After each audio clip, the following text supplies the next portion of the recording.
Je suis sûr que vous avez déjà vu un statut type. Sûr. Le statut type, vous l'avez déjà vu. Un statut type, vous l'avez déjà vu.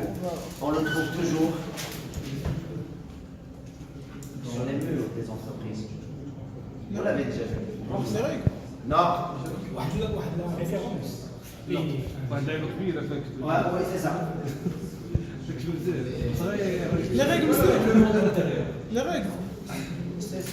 Oh, vous avez trouvé des règles. Oui. C'est ça. Le législateur marocain a prévu un statut type auquel peuvent adhérer certains employeurs non régis par des statuts particuliers. Ça, c'est une condition sine qua non. Quand on parle, regardez ce qui est écrit ici. Le législateur marocain, le Mouchri al-Maghribi, a prévu un statut type auquel peuvent adhérer certains employeurs non régis par des statuts particuliers. Et il y a des employeurs qui sont régis par des statuts particuliers, comme le statut des journalistes. Les journalistes, ils ont un statut particulier. D'accord? Ceux qui n'ont pas de statut particulier, ils peuvent avoir. Il y a le statut du électricien. Ceux qui n'ont pas de statut, ils peuvent prévoir un statut type.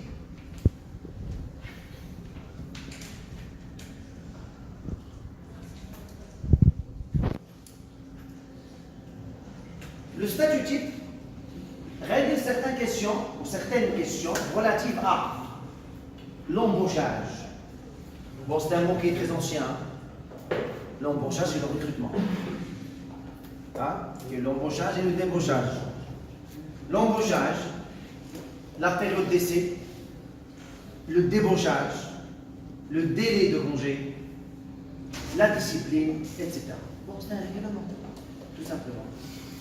C'est un règlement, comme tous les autres règlements. Elle doit être affichée, soit on l'affiche dans un cadre, à 3, à 2, je ne sais pas. Elle doit être affichée dans les locaux de l'entreprise ou, il n'y a pas un mot ici, un verbe, ou on le donne à main propre à chaque salarié. Si vous vous rappelez, on a dit que la loi donne un conseil. C'est un conseil, en même temps c'est une obligation. La loi demande à chaque employeur de délivrer un courrier, si vous vous rappelez. L'employeur, il doit délivrer à chaque nouvelle recrue un courrier où il y a le règlement intérieur, la convention collective si l'on existe, le statut type, si on le lui donne. Si l'entreprise travaille de façon machinale et il donne à chaque nouvelle recrue le statut type, ça veut dire qu'il n'aura pas besoin de l'afficher sur les murs du local. L'existence d'un statut type empêchera-t-elle l'établissement d'une convention collective? Oui. Est-ce que le fait d'avoir un statut type, ça va nous empêcher d'avoir une convention collective? Soyez intelligents. Soyez seulement, vous êtes intelligents. Soyez logiques. Soyez logiques.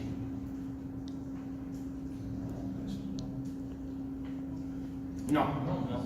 Le fait d'avoir un statut, est-ce qu'elle va empêcher l'existence d'une convention collective? Non. Pourquoi? C'est des avantages. Très bien. Alors là, tu es logique. Tu es déjà intelligent. Maintenant, tu me prouves que tu es logique. La convention collective, elle ne traite que les avantages. Alors que le statut type, c'est un ensemble de règlements qui régissent les relations entre l'employé et l'employeur au sein de l'entreprise. Bien.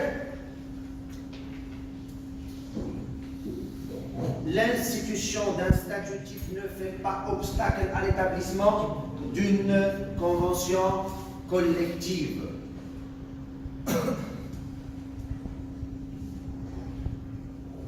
Les employeurs sont donc libres d'instituer des statuts particuliers dans leur établissement sous réserve d'approbation de ces statuts par l'inspection du travail, sans toutefois que les avantages accordés soient inférieurs à ceux du statut type.